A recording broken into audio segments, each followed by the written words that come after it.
আজি জেৰুজালেম আৰু স্বৰ্গীয় মাতৃ শীৰ্ষক উপদেশৰ অধীনত স্বৰ্গীয় পিতৃয়ে কোৱা বাইবেলৰ ভৱিষ্যদ্বাণীবোৰ পৰীক্ষা কৰোঁ আহক। পিতৃৰ বাক্যৰ মাজত তেওঁ ব্যক্তিগতভাৱে নিজৰ হাতেৰে লিখা এটা অংশ আছে। মই বিশ্বাস কৰোঁ যে আপোনালোক সকলোৱে ইয়াৰ সৈতে পৰিচিত। ইলিছাই এলিয়াক অনুসৰণ কৰিছিল, যিহুচুৱাই মুচিক অনুসৰণ কৰিছিল, পিতৰে যীচুক অনুসৰণ কৰিছিল, আৰু মই অনুসৰণ কৰোঁ। তেন্তে পিতৃয়ে কাক অনুসৰণ কৰে? মই মাতৃক অনুসৰণ কৰোঁ। পিতৃয়ে তেওঁৰ ভৱিষ্যদ্বাণীত এই কথা কিয় এৰি থৈ গ'ল? এইটো অত্যন্ত তাৎপৰ্যপূৰ্ণ। যেতিয়া চিয়নৰ সকলো সন্তানে পিতৃৰ আদৰ্শ অনুসৰণ কৰিব আৰু স্বৰ্গীয় মাতৃয়ে দিয়া সকলো শিক্ষা আৰু আজ্ঞা পালন কৰিব, তেতিয়া কেৱল চমৰীয়া আৰু পৃথিৱীৰ প্ৰান্তলৈকে শুভবাৰ্তা দ্ৰুতগতিত প্ৰসাৰিত হোৱাই নহয়, বৰঞ্চ সমগ্ৰ বিশ্বৰ পৰা আমাৰ হেৰুৱা ভাই ভনীসকলেও পিতৃ আৰু মাতৃৰ বাণী শুনি চিয়নলৈ উভতি আহিব। অৱশেষত ঈশ্বৰে আজ্ঞা দিয়া শুভবাৰ্তাৰ মহান কাৰ্য এই পৃথিৱীত সম্পূৰ্ণ হ'ব। ভৱিষ্যদ্বাণীবোৰ ইয়াতেই শেষ নহয়, নহয়নে? ঈশ্বৰে আমাক আৰু কি কি ভৱিষ্যদ্বাণী দিছিল? মোৰ মেজত যেন ভোজন পান কৰিবা। এইবোৰ হৈছে 2000 বছৰ আগতে দিয়া বাক্য। এয়াই সকলো নহয়। প্ৰকাশিত বাক্য পুস্তকে সাক্ষ্য দিয়ে যে ঈশ্বৰে আমাক এনে এখন জগত প্ৰদান কৰিব য'ত আৰু মৃত্যু নহ'ব। ভৱিষ্যদ্বাণী কৰা হৈছিল যে ঈশ্বৰে চিয়নৰ সন্তানসকলক অনুগ্ৰহৰ এখন জগত উত্তৰাধিকাৰ স্বৰূপে দিব, য'ত কোনো দুখ বা কষ্ট নাথাকে, আৰু তাত চিৰকালৰ বাবে অনন্ত মহিমাৰে উপচি পৰিব। খ্ৰীষ্ট আনচাংহু ডায়োডৰ নামত দ্বিতীয়বাৰৰ বাবে এই পৃথিৱীলৈ আহিছিল। এই যুগত তেওঁৰ আগমনৰ পাছত তেওঁ পুনৰ ঈশ্বৰৰ মণ্ডলী নামেৰে চিয়ন প্ৰতিষ্ঠা কৰিলে, আৰু তেওঁৰ সন্তানস্বৰূপে আমাক অনুগ্ৰহৰ এক অতি বিশেষ মুহূৰ্ত প্ৰদান কৰিলে। আমি এতিয়া পিতৃৰ হাতে লিখা টোকাৰ পৰা পঢ়িলো। এলিছাই এলিয়াক অনুসৰণ কৰিছিল, যিহুচুৱাই মুচিক অনুসৰণ কৰিছিল, পিতৰে যীচুক অনুসৰণ কৰিছিল, আৰু মই মাতৃক অনুসৰণ কৰোঁ। আজি আহক আমি এই বাক্যবোৰত থকা ভৱিষ্যদ্বাণীমূলক অৰ্থ একেলগে পৰীক্ষা কৰোঁ। আহক আমি যিচয়া 62 অধ্যায় চাওঁ। আহক আমি যিচয়া 62 অধ্যায় 6 পদৰ পৰা পঢ়োঁ। হে জেৰুজালেম, তোমাৰ গড়ৰ ওপৰত মই প্ৰহৰীবিলাকক নিযুক্ত কৰি থলো, তেওঁবিলাকে দিন কি ৰাতি কেতিয়াও নিমাতে নাথাকিব। হে জিহুৱাক সোঁৱৰণ কৰাওঁতাবিলাক, তোমালোক ক্ষান্ত নহবা। আৰু তেওঁ যেতিয়ালৈকে তেওঁ কাক স্থাপন কৰে, জেৰুজালেমক স্থাপন নকৰে। ইংৰাজী পাঠত কোৱা হৈছে যে ঈশ্বৰে জেৰুজালেমক স্থাপন কৰে। ইয়াৰ অৰ্থ এইটো নহয়নে যে ঈশ্বৰে নিজেই গোটেই মানৱজাতিৰ আগত জেৰুজালেমক প্ৰকাশ কৰে? তেওঁ জেৰুজালেমক প্ৰকাশ নকৰালৈকে তেওঁক জিৰণি নিদিবা, আৰু পৃথিৱীৰ মাজত তাক প্ৰশংসাৰ পাত্ৰ নকৰে, তেতিয়ালৈকে তেওঁক জিৰণি নিদিবা। তেতিয়া 62 অধ্যায় 7 পদত দিয়া ভৱিষ্যদ্বাণী অনুসৰি ঈশ্বৰে নিশ্চয় কাক প্ৰতিষ্ঠা কৰিব? প্ৰায় 2700 বছৰ আগতে ঈশ্বৰে যিচয়া পুস্তকত এই ভৱিষ্যদ্বাণী লিপিবদ্ধ কৰাইছিল যে তেওঁ জেৰুজালেমক প্ৰকাশ আৰু প্ৰতিষ্ঠা কৰিব। যিচয়া ভাৱবাদীৰ সাক্ষ্য অনুসৰি জেৰুজালেম প্ৰতিষ্ঠা কৰাজন কোন? তেওঁ আমাক সাক্ষ্য দিয়ে যে ঈশ্বৰেই এই কামটো কৰিব। আহক আমি গালাতিয়া 4 অধ্যায়ৰ জৰিয়তে এই জেৰুজালেমৰ পৰিচয় নিশ্চিত কৰোঁ।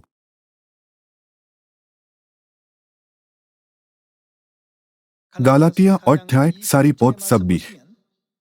কিন্তু ঊৰ্ধ্বলোকত থকা জেৰুজালেম স্বাধীনা। তেওঁ কোন? সিয়ে হৈছে আমাৰ মাতৃ। পিতৃ ঈশ্বৰেই তেওঁৰ সন্তানসকলক স্বৰ্গীয় মাতৃৰ অস্তিত্বৰ বিষয়ে জনাইছিল আৰু তেওঁক জগতৰ সকলো লোকৰ আগত প্ৰকাশ কৰিছিল। ভৱিষ্যদ্বাণী অনুসাৰে পিতৃ ঈশ্বৰে এই যুগত স্বৰ্গীয় মাতৃ জেৰুজালেমক জগতৰ সকলো লোকৰ আগত প্ৰকাশ কৰিবলৈ এই পৃথিৱীলৈ আহিছে। আহক এতিয়া আমি যিছয়া 60 অধ্যায়ৰ জৰিয়তে নিশ্চিত কৰোঁ যে ইয়াৰ ফলস্বৰূপে চিউনত কি ভৱিষ্যদ্বাণীমূলক ঘটনা ঘটিব।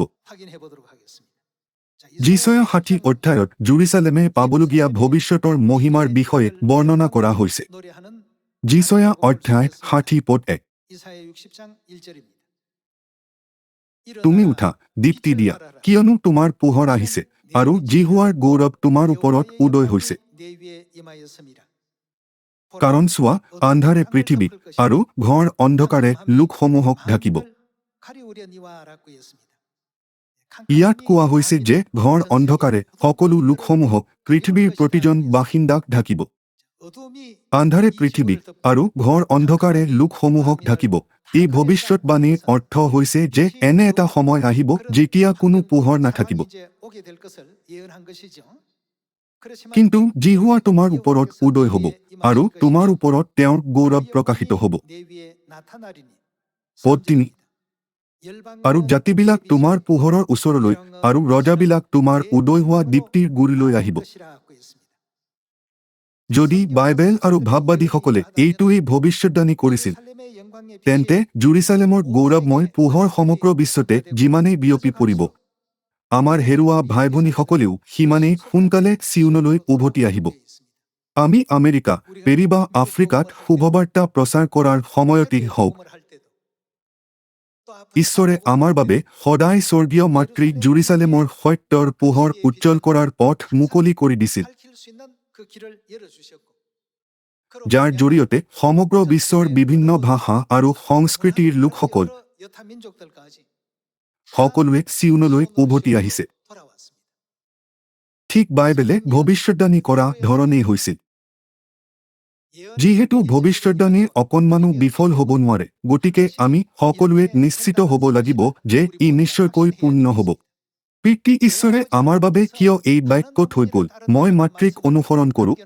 ইয়াৰ উপৰিও তেওঁ চিউনৰ সন্তানসকলক এই বুলি কৈ সোঁৱৰাই দিছিল, কিয়নো মই তোমালোকলৈ যিদৰে কৰিলোঁ, তোমালোকেও যেন সেইদৰে কৰা, এইকাৰণে তোমালোকক আৰ্হি দেখুৱালোঁ। জেৰুজালেমৰ গৌৰৱময় পোহৰ আন্ধাৰেৰে আবৃত এখন পৃথিৱীত বিয়পি পৰাৰ লগে লগে আমাৰ হেৰুৱা ভাই ভনীসকল সকলোৱে চিউনলৈ উভতি আহিব। এতিয়া 3 পদটো চাওঁ আহক। আৰু জাতিবিলাক তোমাৰ পোহৰৰ ওচৰলৈ আৰু ৰজাবিলাক তোমাৰ উদয় হোৱা দীপ্তিৰ গুৰিলৈ আহিব। পদ 4। তুমি নিজৰ চকু ফুৰাই চাৰিওফালে চোৱা, তেওঁবিলাক সকলোৱে গোট খাই তোমাৰ ওচৰ চাপিছে, তোমাৰ পুত্ৰবিলাক দূৰৰ পৰা আহিছে, তেওঁলোক দূৰ দেশৰ পৰা আহিব, আৰু তোমাৰ জীয়েৰাহঁতক কাষতলৈ অনা হৈছে। কি পৰিস্থিতিত এইবোৰ ঘটিব বুলি ভৱিষ্যদ্বাণী কৰা হৈছিল? এইবোৰ হ'ব যেতিয়া জেৰুজালেমৰ মহিমাৰ উজ্জ্বল পোহৰ সমগ্ৰ জগতৰ আগত ঘোষণা কৰা হ'ব। সকলোৱে ভৱিষ্যদ্বাণী অনুসৰি সকলো পূৰ্ণ হ'ব লাগিব। ভৱিষ্যদ্বাণী অনুসৰি পিতৃয়ে এই পৃথিৱীলৈ আহি মণ্ডলী প্ৰতিষ্ঠা কৰিলে। 37 বছৰ ধৰি শুভবাৰ্তাৰ পথত আগবাঢ়িল আৰু আমাৰ আগত স্বৰ্গীয় মাতৃক প্ৰকাশ কৰিলে। পিতৃয়ে ইতিমধ্যে আমাক শিকাইছে, যেতিয়া চমৰীয়াত আৰু পৃথিৱীৰ প্ৰান্তলৈকে তেওঁৰ সন্তানসকলে স্বৰ্গীয় মাতৃৰ মহিমা ঘোষণা কৰিব, তেতিয়া এটা ডাঙৰ কাম আৰম্ভ হ'ব, য'ত দূৰৰ পৰা পুত্ৰসকল আহিব আৰু জীয়ৰীসকলে কঁকালত তুলি অনা হ'ব। পিতৃ পৃথিৱীত থকাৰ সময়ত মাত্ৰ 13খন মণ্ডলীৰ পৰা আজি 7,800ৰো অধিক মণ্ডলীলৈ ঈশ্বৰৰ মণ্ডলীৰ এই বৃদ্ধিৰ আঁৰত কোন আছে? সকলোৱে কোনো এজন পাষ্টৰৰ মহান ক্ষমতাৰ দ্বাৰাহে ইমানবোৰ গীৰ্জা স্থাপন কৰা হৈছিল নেকি? কোনো বিশেষ নেতাৰ অসাধাৰণ নেতৃত্বৰ বাবে এই মহান কাম সংঘটিত হোৱা বুলি আপুনি বিশ্বাস কৰেনে? এই সকলোবোৰ এইবাবেই যে বাইবেলত সকলো বিষয়ে ভৱিষ্যদ্বাণী কৰা হৈছিল। পিতৃ-মাতৃয়ে ক'লে, যোৱা আৰু জেৰুজালেমৰ মহিমা চমৰীয়া আৰু পৃথিৱীৰ প্ৰান্তলৈকে প্ৰচাৰ কৰা। তেতিয়া মোৰ হেৰুৱা পুত্ৰসকল দূৰৰ পৰা উভতি আহিব, আৰু মোৰ জীয়ৰীসকলে কঁকালত তুলি অনা হ'ব, আৰু সকলোৱে চিউনলৈ উভতি আহিব। এই যুগৰ বাবে এইবোৰ ভৱিষ্যদ্বাণীমূলক দৃশ্য, যিবোৰ ঈশ্বৰে প্ৰায় 2700 বছৰ আগতে ভৱিষ্যদ্বাণী কৰিছিল। যিহেতু ভৱিষ্যদ্বাণীবোৰ লিখাৰ দৰেই পূৰ্ণ হৈছে, গতিকে আমাৰ পিতৃ আৰু মাতৃৰ গৌৰৱময় খবৰ এতিয়া সমগ্ৰ এছিয়া, আফ্ৰিকা, ওচেনিয়া, ইউৰোপ, উত্তৰ আমেৰিকা আৰু দক্ষিণ আমেৰিকাত বিয়পি পৰিছে। প্ৰতিখন মহাদেশত আৰু অগণন দেশত এই ধন্য খবৰ শুনা লোকসকলে অনুতাপ কৰি অবিৰতভাৱে চিউনলৈ উভতি আহিছে। এই সকলোবোৰৰ কাৰণ কি? এয়াই ভৱিষ্যদ্বাণীৰ বাবে। আহক আমি আকৌ এবাৰ স্মৰণ কৰোঁ যে ভৱিষ্যদ্বাণী অনুসাৰে সকলো পূৰ্ণ হ'ব। আহক 4 পদত এই কথা নিশ্চিত কৰোঁ। তুমি নিজৰ চকু ফুৰাই চাৰিওফালে চোৱা, তেওঁবিলাক সকলোৱে গোট খাই তোমাৰ ওচৰ চাপিছে। তোমাৰ পুত্ৰবিলাক দূৰৰ পৰা আহিছে আৰু তোমাৰ জীয়েৰাহঁতক কাষত লৈ অনা হৈছে। সেই কালত তুমি দেখি প্ৰফুল্লিত হ'বা আৰু তোমাৰ হৃদয় ধাপ-ধাপ কৰি আনন্দত ফুলি পৰিব। কাৰণ সমুদ্ৰৰ প্ৰচুৰ ধন তোমাক দিয়া যাব আৰু জাতিবিলাকৰ সম্পত্তি তোমাৰ ওচৰলৈ আহিব। আহক পুত্ৰ জীয়ৰীসকল অহাৰ বৰ্ণনা কৰা দৃশ্যটো চাওঁ। আহক 8 পদ চাওঁ।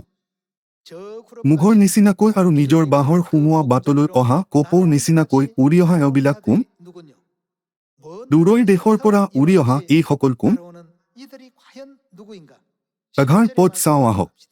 লোকবিলাকে যেন জাতিবিলাকৰ ধন সম্পত্তি আৰু বন্দী কৰি অনা সিহঁতৰ ৰজাবিলাকক তোমাৰ ভিতৰলৈ আনিব পাৰে। এই নিমিত্তে তোমাৰ বৰ দুৱাৰবোৰ সদায় মেলা হৈ থাকিব, দিনত কি ৰাতিত কেতিয়াও বন্ধ কৰা নহ'ব। কিয়নো যি জাতি আৰু যি ৰাজ্যই তোমাৰ অধীনতা স্বীকাৰ নকৰিব সেই উভেই বিনষ্ট হ'ব। এনেকি সেই জাতিবিলাকক নিচেকৈ ধ্বংস কৰা যাব। লিবানোনৰ গৌৰৱ তোমালৈ আহিব। দেৱদাৰী, তীধৰ আৰু তাচীৰ গছ একেলগ হৈ মোৰ পবিত্ৰ স্থান ভূষিত কৰিবৰ অৰ্থে আহিব আৰু মই মোৰ চৰণৰ ঠাই প্ৰতাপযুক্ত কৰিম। আৰু তোমাক কষ্ট দিয়াবিলাকৰ সন্তানবোৰ মোৰ দুৱাই তোমাৰ ওচৰলৈ আহিব।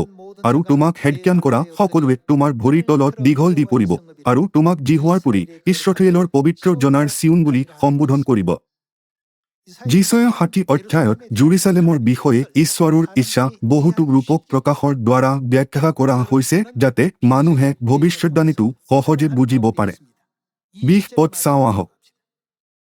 তোমাৰ সূৰ্য আৰু অস্ত নাযাব, তোমাৰ চন্দ্ৰও আৰু মাৰ নাযাব, কিন্তু জিহুৱাই তোমাৰ অনন্তকলীয়া জ্যোতি হ'ব। আৰু কি হ'ব? তোমাৰ শোকৰ দিন সমাপ্ত হ'ব। মই গৌৰৱান্বিত হ'বৰ নিমিত্তে মই ৰোৱা গছৰ পোখা আৰু মোৰ হাতে কৰা কৰ্মস্বৰূপ যি তোমাৰ প্ৰজাবিলাক, তেওঁবিলাক সকলোকে ধাৰ্মিক হ'ব। তেওঁবিলাকে অনন্ত কাললৈকে দেশ অধিকাৰ কৰিব।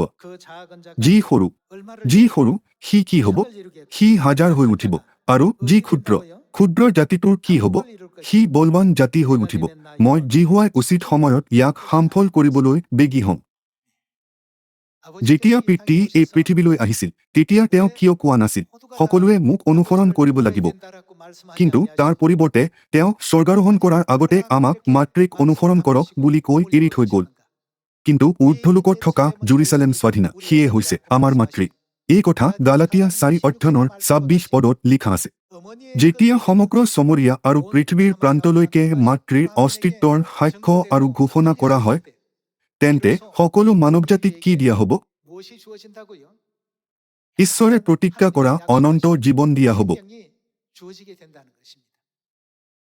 আপোনালোক সকলোকে আপোনালোকৰ শাৰীৰিক মাতৃৰ জৰিয়তে শাৰীৰিক জীৱন দিয়া হৈছিল। ঠিক তেনেদৰে আমাৰ চিৰন্তন স্বৰ্গীয় মাতৃৰ অবিহনে আমাক অনন্ত জীৱন দিব নোৱাৰি। আমাৰ গীৰ্জাই ভৱিষ্যদ্বাণীৰ মঞ্চত থিয় দিছে আৰু সেই ভৱিষ্যদ্বাণী অনুসৰি আজিও আগবাঢ়ি গৈ আছে।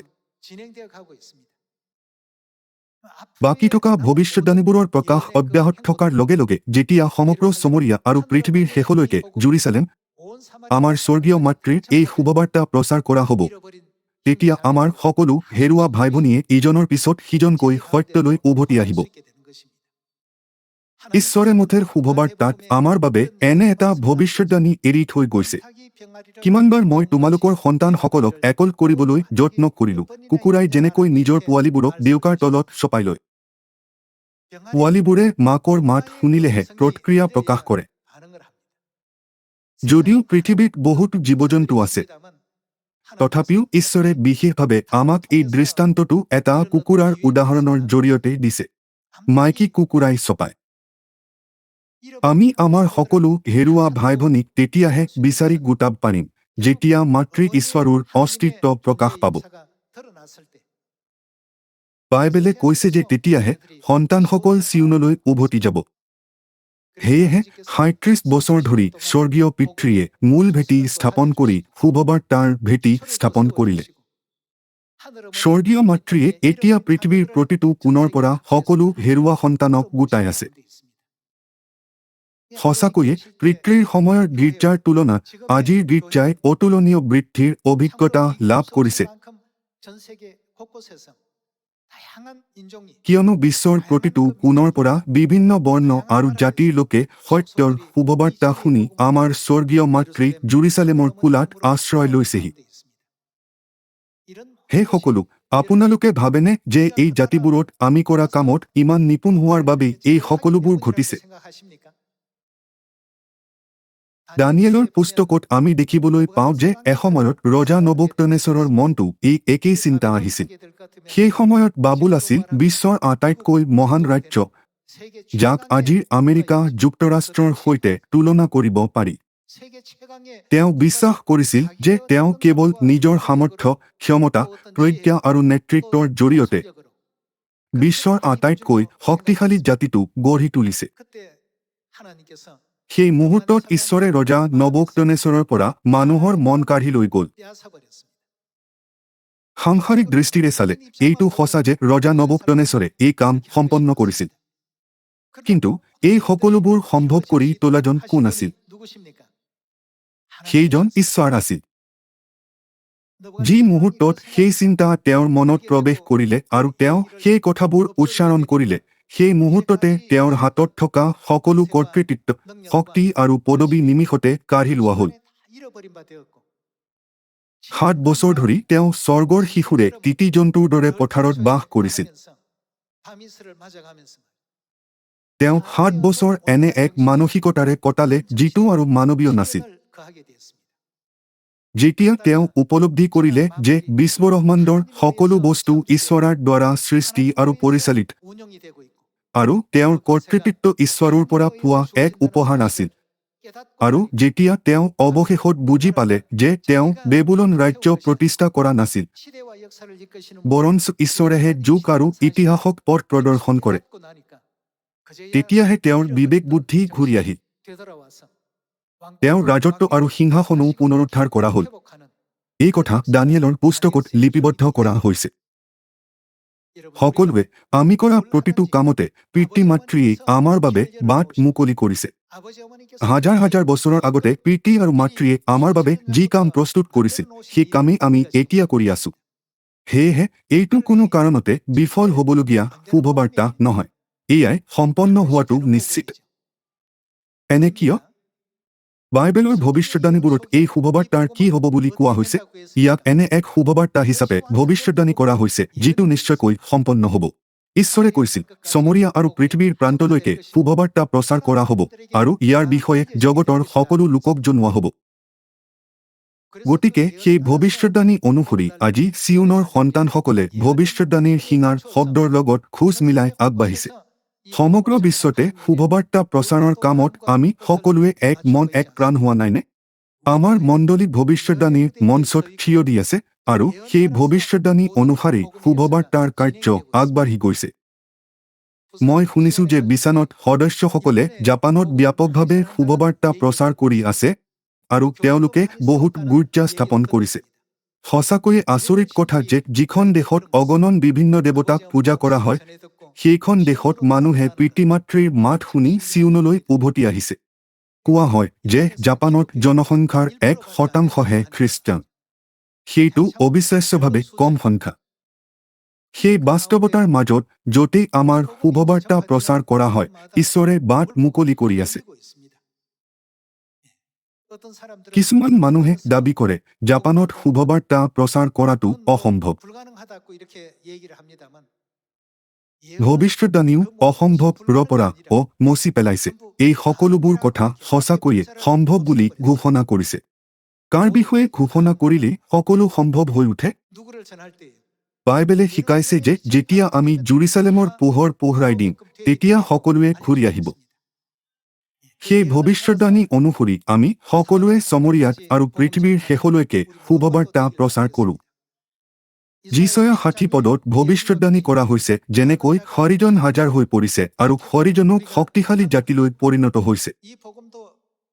সকলোৱে এই শুভবাৰ্তা এতিয়া বিশ্বৰ 178খন দেশত প্ৰচাৰ কৰা হৈছে, কাৰণ পিতৃ আৰু মাতৃয়ে এই শুভবাৰ্তাক সকলোতে সফল কৰি তুলিছে।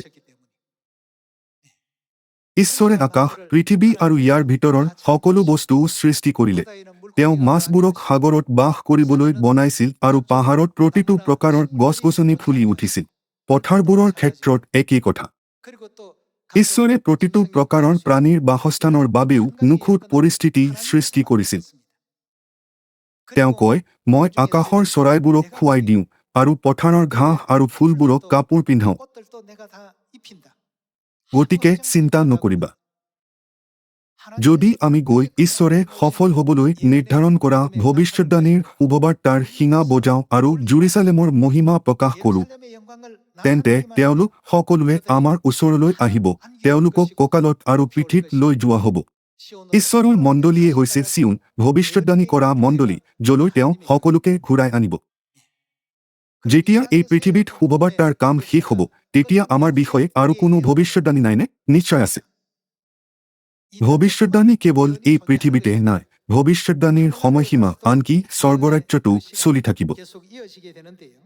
এই ভৱিষ্যদ্বাণীবোৰ কি সেয়া চাবলৈ আহক আমি একেলগে প্ৰকাশিত বাক্য 21 অধ্যয়নৰ 1 পদ চাওঁ। পাছে মই নতুন আকাশমণ্ডল আৰু নতুন পৃথিৱী দেখিলোঁ, কিয়নো প্ৰথম আকাশমণ্ডল আৰু প্ৰথম পৃথিৱী গুছিল, সমুদ্ৰও আৰু নাই। ইয়াত কোৱা হৈছে যে এতিয়া আমাৰ সন্মুখত এখন নতুন পৃথিৱী উন্মোচিত হ'ব, অৰ্থাৎ ই স্বৰ্গৰাজ্য। 4 পদলৈ যাওঁ আহক। 4 পদৰ বাক্যবোৰ চাওঁ আহক। আৰু তেওঁবিলাকৰ চকুৰ পৰা আটাই চকুলো মুচি গুচাব, তাত কি আৰু নহ'ব? মৃত্যু আৰু নহ'ব। ঈশ্বৰে মৃত্যুক ধ্বংস কৰাৰ ভৱিষ্যদ্বাণীৰ প্ৰতিজ্ঞা প্ৰদান কৰে। আৰু তাত কি নাথাকিব? সুখ বা ক্ৰন্দন বা বেদনাও আৰু নহ'ব, প্ৰথমবোৰ গুছিল। ইয়াৰ পিছত অহা ভৱিষ্যদ্বাণীমূলক প্ৰতিজ্ঞা চাওঁ আহক। 5 পদ। পাছে সিংহাসনৰ ওপৰত বহাজনাই ক'লে, চোৱা, মই সকলোকে নতুন কৰোঁ। তেওঁ আৰু ক'লে, লিখা, কিয়নো এইবোৰ কথা বিশ্বাসযোগ্য আৰু সত্য। ভৱিষ্যদ্বাণীৰ এই বাক্যবোৰ মিছা নহয়। এইবোৰ কল্পকাহিনী নহয়, কল্পনাও নহয়। যিবোৰ কথা সঁচাকৈয়ে সম্পন্ন হ'ব, সেইবোৰৰ বিষয়ে ঈশ্বৰে নিজে আমাক তেওঁৰ বাক্য দিছে। তাতে মৃত্যু আৰু নহ'ব, সুখ বা ক্ৰন্দন বা বেদনাও আৰু নহ'ব। ঈশ্বৰৰ আশীৰ্বাদৰ অনন্ত চিৰস্থায়ী সময় চলি থাকিব। স্বৰ্গীয় পিতৃয়ে আমাক মাতি সত্যৰ মাজলৈ লৈ যোৱা নাইনে? স্বৰ্গীয় মাতৃয়ে আমাৰ লগত সত্যত বাস কৰা নাইনে, যাতে আমি সেই চিৰন্তন ৰাজ্যৰ উত্তৰাধিকাৰী হ'ব পাৰোঁ? এইদৰে আমাৰ মণ্ডলীখন সেই মণ্ডলীয়ে যাৰ বিষয়ে ভৱিষ্যদ্বাণী কৰা হৈছিল। এইখনেই সেই মণ্ডলী যাৰ বিষয়ে ভৱিষ্যদ্বাণী কৰা হৈছে যে ই এখন গৌৰৱময় জগত লাভ কৰিব য'ত আৰু মৃত্যু, সুখ, ক্ৰন্দন বা বেদনা নাথাকিব। কেৱল আশীৰ্বাদ, কেৱল অনন্ত জীৱন, কেৱল আনন্দ, কেৱল আশা আৰু কেৱল অনন্ত সুখ। এতিয়া প্ৰকাশিত বাক্য 22 অধ্যায়ত আমাক প্ৰদান কৰা আন এটা ভৱিষ্যদ্বাণীলৈ মন কৰোঁ আহক। আহক আমি 22 অধ্যয়নৰ 1 পদটো চাওঁ। পাছে ঈশ্বৰ আৰু মেৰ পোৱালীৰ সেই সিংহাসনৰ পৰা ওলোৱা স্ফটিকৰ নিচিনা উজ্জ্বল জীৱনজলৰ নদী তাৰ আলিবাটৰ মাজত মোক দেখুৱালে। সেই নদীৰ ইপাৰে সিপাৰে জীৱন বৃক্ষ আছিল। সেই বৃক্ষে বাৰ বেলি ফল উৎপন্ন কৰে, মাহে মাহে তাৰ ফল দিয়ে, আৰু সেই বৃক্ষৰ পাত হৈছে জাতিবিলাক সুস্থ হ'বৰ কাৰণে, আৰু কোনো হাও আৰু নহ'ব। কিন্তু তাৰ মাজত ঈশ্বৰ আৰু সেই মেৰ পোৱালীৰ সিংহাসন থাকিব, আৰু তেওঁৰ দাসবিলাকে তেওঁক আৰাধনা কৰিব, আৰু তেওঁৰ মুখ দেখা পাব, আৰু তেওঁবিলাকৰ কপালত তেওঁৰ নাম লিখা থাকিব। ৰাতিও আৰু নহ'ব, আৰু চাকিৰ পোহৰ বা সূৰ্যৰ পোহৰ তেওঁবিলাকৰ প্ৰয়োজন নাই, কিয়নো প্ৰভু পৰমেশ্বৰে তেওঁবিলাকক দীপ্তি দিয়ে, আৰু তেওঁবিলাকে কি কৰিব? সদাসৰ্বদাই ৰাজত্ব কৰিব। ঈশ্বৰে আমাক এনে এক মহিমাৰ সময়ৰ প্ৰতিজ্ঞা কৰিছে যেতিয়া আমি বিচৰা সকলোবোৰ সম্পন্ন কৰিবলৈ সক্ষম হ'ম। ঈশ্বৰে এই ভৱিষ্যদ্বাণীবোৰ পাচনি যোহনক প্ৰকাশ কৰিছিল। তেওঁ কি হ'ব সেই বিষয়ে দেখুৱাইছিল আৰু তেওঁ সেইবোৰ প্ৰকাশিত বাক্যৰ পুস্তকতো ৰাখিছিল যাতে আমি যিসকলে এই শেষ কালত জীয়াই আছো সেইবোৰ গ্ৰহণ কৰি ঘোষণা কৰিব পাৰোঁ। এই গৌৰৱময় ভৱিষ্যদ্বাণীৰ পথ অনুসৰণ কৰি আমি নতুন জেৰুজালেম স্বৰ্গীয় মাতৃৰ সাক্ষ্য দি আছো আৰু চমৰীয়া আৰু পৃথিৱীৰ শেষলৈকে শুভবাৰ্তা প্ৰচাৰ কৰি আছো। আমি যদি যাওঁ ঈশ্বৰে সকলো সম্ভৱ কৰি তুলিব। বহুত জাতি আমাৰ বাবে অপেক্ষা কৰি আছে। আমি কেৱল ভৱিষ্যদ্বাণীৰ শিঙাৰ শব্দ অনুসৰি কাৰ্য কৰিব লাগিব। তেতিয়া আমাৰ গোটেই জীৱনত আমি সোমাই আহিলেও ধন্য হ'ম আৰু ওলাই গ'লেও ধন্য হ'ম।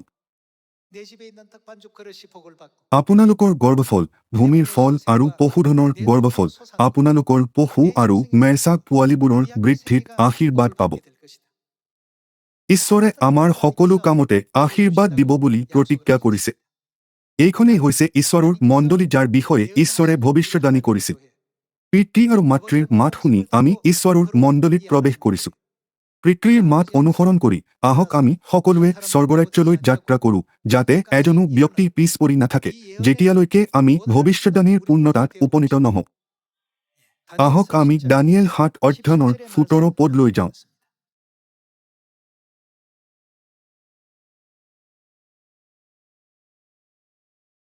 ৭ অধ্যায় ১৭ পদ। এই যি বৃহৎ জন্তু চাৰিটা আছে এইবোৰ পৃথিৱীত হ'বলগীয়া চাৰিজন ৰজা। কিন্তু সৰ্বোপৰি জনাৰ পবিত্ৰ লোকবিলাকে ঈশ্বৰৰ লোকসকলে কি পাব? তেওঁবিলাকে ৰাজ্যভাৰ পাব। তেওঁলোকে কিমান দিনলৈকে সেই ৰাজ্য ভোগ কৰিব? আৰু যুগে যুগে অনন্ত কাললৈকে ৰাজত্ব ভোগ কৰিব। মাত্ৰ এটা চিৰদিনৰ বাবে যথেষ্ট নহয়। আকৌ চিৰদিনৰ বাবে দুবাৰো এতিয়াও যথেষ্ট নহয়। তৃতীয়বাৰৰ বাবে কোৱা হৈছে আৰু সদায় যুগে যুগে অনন্ত কাললৈকে। এইটো মানুহে দিয়া কোনো নিশ্চয়তা নহয় বৰঞ্চ স্বয়ং ঈশ্বৰে দিয়া এক নিশ্চিত প্ৰতিজ্ঞা। এই প্ৰতিজ্ঞা অনুসৰি আপোনালোকে পিতৃ আৰু মাতৃৰ সত্যত প্ৰেমৰ সহভাগিতা কৰক আৰু জেৰুজালেমৰ সত্যৰ পোহৰ আৰু তাৰ মহিমা সমগ্ৰ বিশ্বৰ অধিক লোকৰ মাজত বিয়পাই দিয়ক যাতে এই বছৰটো সঁচাকৈয়ে এক আশীৰ্বাদপূৰ্ণ বছৰ হয়। আমি যি ৰাজ্যৰ উত্তৰাধিকাৰী হ'ম সেয়া এক চিৰন্তন আৰু চিৰস্থায়ী ৰাজ্য। ই কেতিয়াও ধ্বংস নহ'ব। ই এনে এখন ৰাজ্য যি ক্ষয় নহয়, যি ৰাজ্য মৰহি নাযায়। সেই চিৰন্তন জগতত আমি পিতৃ আৰু মাতৃৰ লগত থাকিম। আজি বিগ দীপাৰত, কাইলৈ প্লেটছত আৰু পৰহিলৈ অৰিয়নত। অনুগ্ৰহ কৰি আন্তৰিকতাৰে প্ৰাৰ্থনা কৰক যাতে প্ৰতিদিনে স্বৰ্গীয় ভোজ অনুষ্ঠিত কৰাটো শীঘ্ৰে সম্ভৱ হয়। মই অনুৰোধ কৰোঁ যেন আপোনালোক সকলোৱে বিশ্বাসতীয় হৈ থাকক আৰু পিতৃৰ বাবে অপেক্ষা কৰক। আপোনালোকে বহুত কৃপা পাইছে বুলি আশা কৰি আজিৰ উপদেশৰ সামৰণি মাৰিব বিচাৰিছো। আপোনালোকলৈ ধন্যবাদ।